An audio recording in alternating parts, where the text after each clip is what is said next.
Intel's optimizing some priorities. A UK PC company is getting bought out, and AMD's 9060, way better than I would have given it credit for. Let's get into the hot news, everybody. I'm your Brett host. We're gonna be going over the hottest tech news I can find on the internet while you enjoy your breakfast this Thursday, August 14th, 2025. I'm gonna start off today with some comments being made from Intel regarding the state of their APO software, also known as their application optimization app, which is a program that they designed to make it so that certain games run better. It's kind of like a game mode that you turn on for various CPUs from Intel. And with all of the layoffs and shakeups and things that have been going on behind the scenes at Intel, it hasn't been quite clear if this is something that they were going to move forward on. But an Intel engineer over on Reddit making some comments that they are indeed moving forward with this and should have some more games coming out to launch, but that will come with the caveat that they are only going to limit it to the last two platforms. That is the 14th gen CPUs and the Core Ultra 200 series CPUs. So it does mean that the program is still existing, but it's going to be in more limited flavors. And you might be wondering, why would they do this? Why would they limit it to just the newest stuff? Is it because they're trying to get people to buy it? In a way, that's technically the roundabout way of considering it. However, after talking with Intel engineers, and kind of something that the engineer who's disclosing this information says, this actually requires a lot of manual work because they have to vet each CPU and each setting in each game and run a bunch of tests at different settings to see, are they actually optimizing the game performance with the settings that they're enabling. So it's a lot of tedium in order to get this done, and so they have to kind of limit it to some of the more popular games, some of the games that have the biggest impacts with some of the more popular CPUs, because that is where it's going to have the most impact, and they only have so much engineering resources to go about, especially on the software side, especially with everything that's going on. So they are choosing to just focus on the latest that's currently out there. So that's where we're at right now. You can find that Intel APO is available for a whole slew of games right now, a lot of them very popular. Let me know if you use Intel APO if you're on a 13th or 14th gen CPU. I won't presume anybody's on Core Ultra 200, but if you are, also let us know. I want to hear from you down below in the comments. But while you're looking to optimize your gaming, you could also look to optimize your desk setup with today's video sponsor. All right, how many of you have your monitor on its original stand right on your desk? I know you're missing out on some valuable desk space because of that. So lucky for you, today's sponsor, Silverstone, has your answer. The Silverstone MR03 is a monitor riser designed to elevate monitors to eye level for improved ergonomics or to improve desktop space usability. There are many monitors that do not come with a stand that can sufficiently raise to a comfortable height, so the MR03 is a simple and cost-effective way to improve on that. Featuring a durable all-steel construction, the MR03 provides a stable platform while optimizing desk space with built-in storage solutions, including a removable phone holder, headphone holder, and a dedicated storage tray. It has anti-slip rubber pads for enhanced stability. Even if your monitors are mounted on an ARM system, the MR03 can still work great with adding more usable space to your desk. Michael here already has his monitors mounted with a set of Silverstone monitor arms, but adding this in underneath his monitors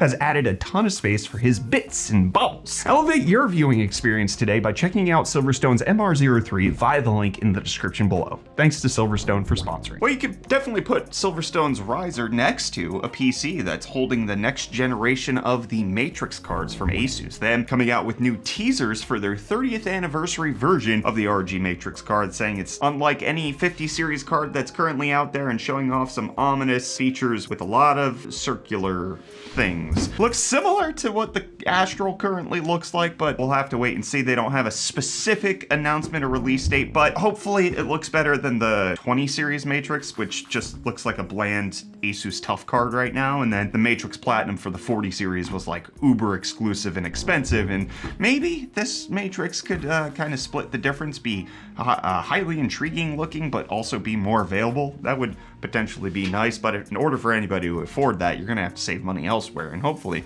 Reece can help that. Yo, welcome back to UFD Deals, bringing the hottest tech deals on the internet, and I'll jump straight into them for you. Starting off today, we have this Royal Clutch N80 low-profile wireless mechanical keyboard for only $49.99, making it $40 off. For the next up, we have this Xbox wireless controller with the Doom the Dark Ages theme, going for only $54, making it $25.99 off. And then lastly, if you need to grab something real fast, you can grab the Samsung 9100 Pro Gen 5 NVMe NVMe M.2 SSD with the heatsink, with the 4TB version going for $349.99, making it $120 off. The 2TB version is also on sale if that's more your speed. And hey, with that, the deals are done. You can find these and more linked in the video description down below. But until next time, I'm gonna hand you back to Brett for the rest of your hot news. Cheers. Well, Reece, it looks like the deal of buying Ebuyer has happened. Because Ebuyer was the UK's second largest PC retailer and they went out of business recently, but it turns out before all of that bankruptcy proceeding or whatever they call it in the UK was about to happen, they got bought out by an investment group known as Fraser's Group, who runs House of Fraser, Flannels, Jack Will's Game, and a range of other businesses. Some of those I'm not familiar with. The Game, I think I am, because if it's the same game that's in South Africa, I have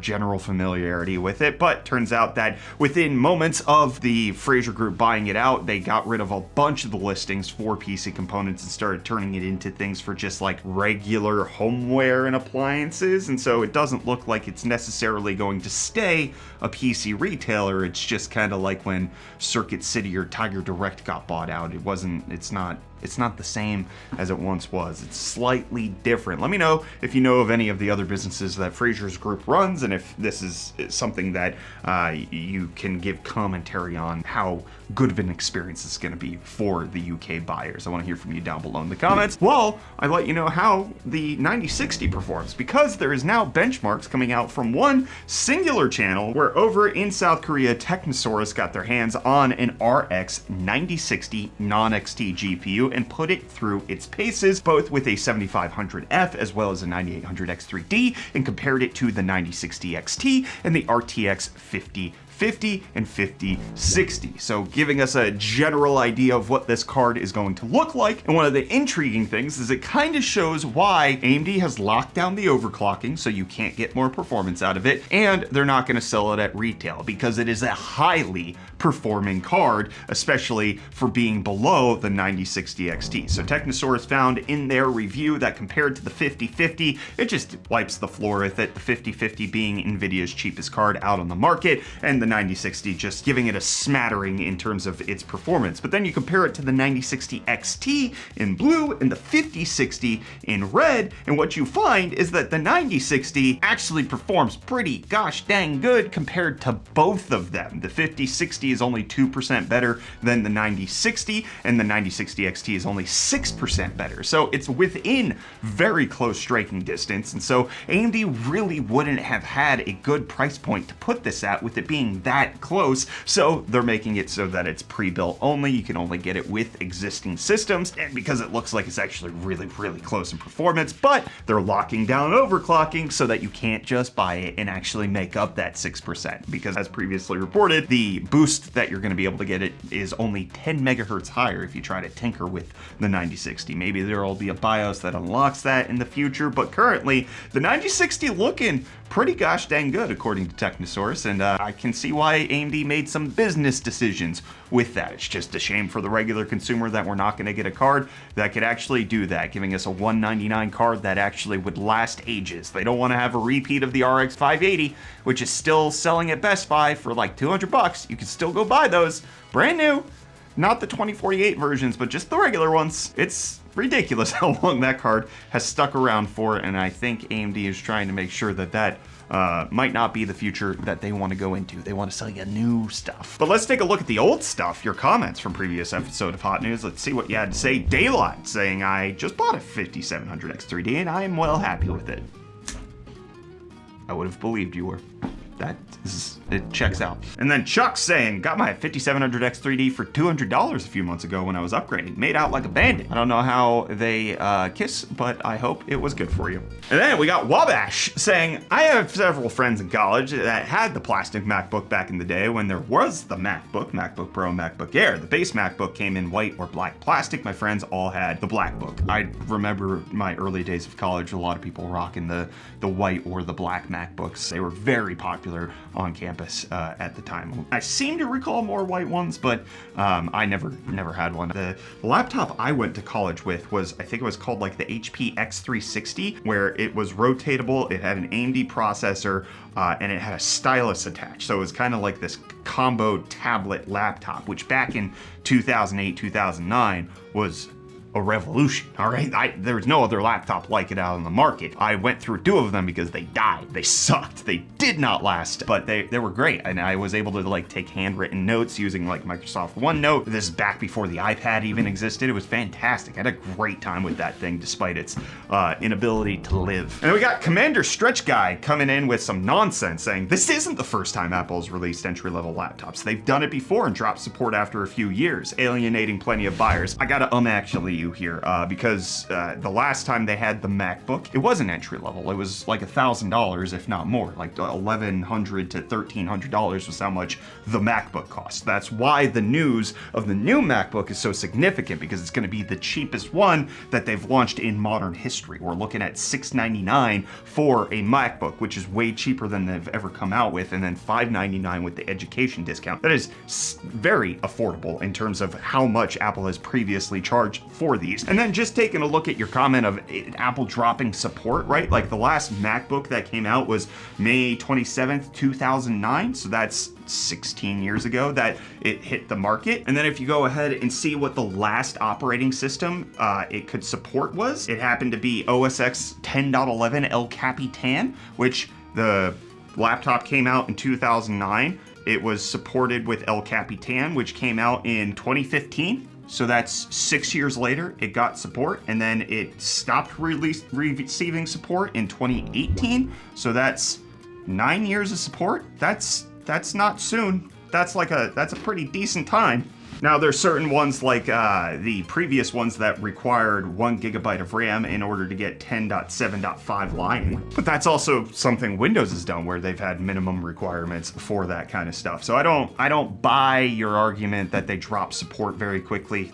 6 to 9 years is not a very quick drop of support for an operating system. And El Capitan, even if the last release was 7 years ago in 2018, that they stopped receiving security support probably in roughly 2020. That's a very long time. So I don't know what you're talking about. As far as them releasing entry-level stuff, it looks like everything was at least over $1,000. And then as far as them dropping support, that's not something Apple really does. Apple doesn't quickly drop support, software support for their devices. There is a reason why a lot of people go with iPhones, and it's because they've had iOS updates for old phones for a very long time. And it's only in modern history that companies like Samsung and Google, and by modern I mean the last couple of years, have guaranteed 5 to 7 years of updates, whether that's security or operating system updates. That wasn't typical on Android, where it was like nearly guaranteed on Apple. So I don't know what you're talking about. All of that to say is that this new entry-level MacBook that's supposed to have the iPhone processor is different. It is a different situation,